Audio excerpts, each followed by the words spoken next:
Bonsoir à tous, bienvenue dans le flash de 18 h. Vous êtes sur RTI 1.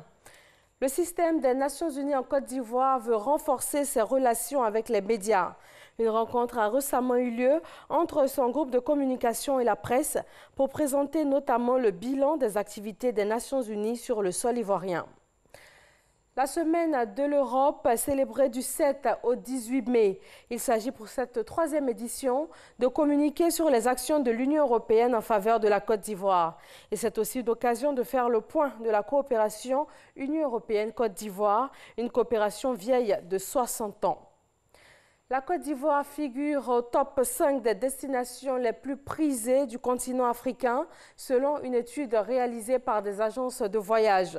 Pour attirer davantage les touristes, le ministère des Eaux et Forêts prône le développement de l'écotourisme basé sur la découverte de la nature et des forêts urbaines. C'est un commentaire signé Francis Wafo. De 471 000 touristes internationaux en 2014, la Côte d'Ivoire en a enregistré 1 800 000 en 2017. Le ministère des Eaux et Forêts veut accroître ce chiffre à travers l'écotourisme ou le tourisme vert, plus centré sur la découverte de la nature, voie d'écologie urbaine, c'est-à-dire les jardins écologiques, espaces verts, réserves naturelles urbaines et autres. Nous avons des aménagements dans certaines de nos forêts où on peut observer déjà les éléphants. En plus des éléphants, vous avez aussi d'autres espèces animales telles que les céphalophes, mais également beaucoup d'oiseaux comme les perroquets par exemple, qu'on observe dans certaines de nos forêts. En termes d'espèces végétales, vous avez le plus gros macouré qui fait plus de 4 mètres de diamètre, des essences comme l'acajou centenaire qui fait plus de 2 mètres de diamètre. Le tourisme par la forêt, c'est possible avec 7000 espèces animales et 4300 plantes supérieures recensées dans les 234 forêts classées, en plus du zoo d'Abidjan et le jardin botanique de Bingéville. En Côte d'Ivoire, il y a là un potentiel énorme qui mérite vraiment d'être exploité beaucoup plus qu'il l'est à l'heure actuelle.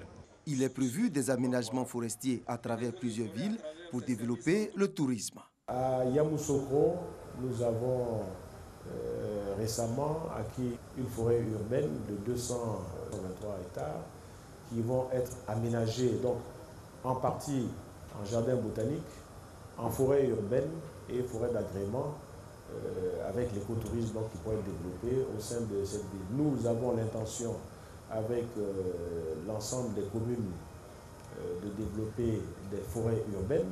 Tous ces projets devraient augmenter la contribution du tourisme au produit intérieur brut PIB de 5% en 2015 à 8% à partir de 2025 et faire de la Côte d'Ivoire l'une des destinations touristiques les plus prisées en Afrique. À Bamako, au Mali, une coalition de près de 70 partis politiques ont investi le président sortant, candidat à l'élection présidentielle du 29 juillet prochain. Élu en 2013, Ibrahim Boubacar Keïta va briguer un second mandat. Près d'une trentaine de candidats sont déjà déclarés. Le gouvernement assure depuis des mois que le vote va se dérouler à la date prévue, malgré les reports successifs des précédentes élections programmées depuis 2013, en raison notamment de la menace djihadiste. Élection municipale en Tunisie, la dernière étape du processus électoral post-révolution après les législatives présidentielles. Le taux de participation a été de 33,7% selon les premiers résultats officiels. Les urnes ont donné la victoire au parti islamiste d'Ennahda avec 27,5% de voix, suivi de Nida Tounes avec 22,5% de votes. Au Congo-Brazzaville, le procès du général Jean-Marie Michel Mokoko s'ouvre ce lundi 7 mai.